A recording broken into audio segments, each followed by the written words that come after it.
We all have a full-time job that involves our skills and ability to make a living. Perhaps college prepared us for our life's work, or we have learned a trade that we apply in life.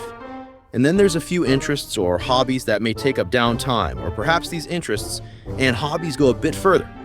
Career changes happen many times because we truly fall in love with our interests. Jones arrives in Hamilton, New Hampshire with a new coaching job of 3 sports at Hamilton College. He loves competition and he loves winning. Having left Wabash Corners and Bill Jones's death behind, Jones is settling in with his basketball team. Word is circulating in Prince William and Hamilton about several violent deaths, throat slashed, duct tape over the victim's mouth, and gin poured over the body. All the murders happened on a Saturday night, and someone was in the area on a motorbike or motor scooter. Jones learns of a similar murder in Hamilton 2 years ago. The deceased woman, Darlene Devereaux, was slashed in a boutique directly behind the Colonial House restaurant. Now Jones is tapping another aspect of his personality and wants answers, as when he had investigated his dad's death. He later gets a bizarre phone call from someone named Uncle Sam, telling him to back off trying to find Devereaux's murder.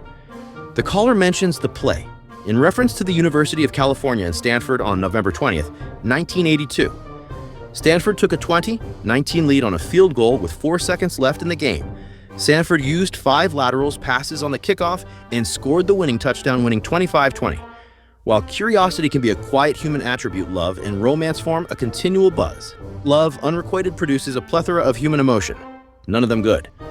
At a meeting of the college trustees, a glamorous perfume-laden diva, also a trustee, named Pia and arrives late. She is many years older than Jones and is blatantly enamored by him. She even admits she likes younger men. For Jones, she is an annoyance. The ever-savvy Coco wants nothing to do with Pia, whom he considers out of his league. Another trustee, Maynard Hall, a relative of Hamilton Fletcher, is both arrogant and rude. A bad combination.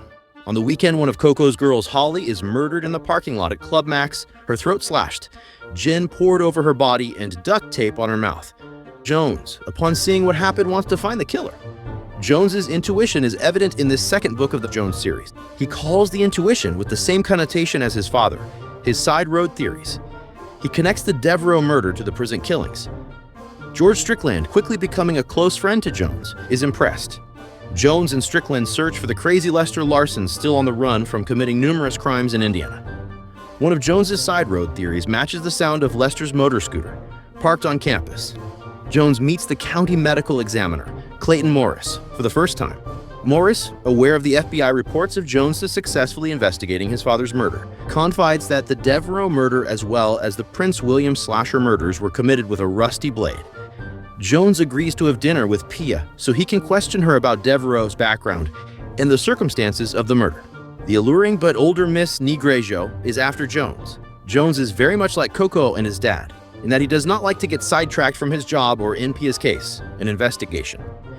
He would rather stroll around Hamilton with Franny McShane, who works as a waitress at the Colonial House restaurant. Coco goes to think at Observation Point, and Holly was just buried in Boston. People from Boston are pressuring Coco to find Holly's murderer, even though Lester Larson owns a scooter. And a scooter noise was heard at the murder. Jones doesn't think Lester Larson could competently commit all those murders and not get caught. Then Lester's bumbling father, Lark Larson, calls Jones from the Canary Islands and complains that he hasn't seen any canaries. Jones is told that Devereaux was seeing a guy from the Mercedes dealership in Newtown, and Maynard Hall, who fits a description of the murderer with his sideburns, was spying on that relationship. Jones spends an inordinate sum of money on bringing Pia to the opera. He is seeking information about Devereaux and Maynard. Jones reaches the limit with Pia when she strips down and attempts to seduce him. Jones tells her what he thinks of her. With more phone calls threatening his life, Jones finally has a sudden showdown with the killer and the deadly rusted blade. He finds himself in the investigative world his father knew all his career. Jones quickly understands why the killer referred to the play, and he knows why the blade was rusted. And most of all, he understands why the Prince William slasher killed women in the most cruel and violent way possible. The Prince William Slasher by Robert P. Fitton is sold in paperback and Kindle on Amazon, and the audiobook is on Audible. Very few of us are what we seem. Agatha Christie. Harmon will probably try to squib it, and he does. Ball comes loose, and the Bears have to get out of bounds. Rogers along the sideline, another one.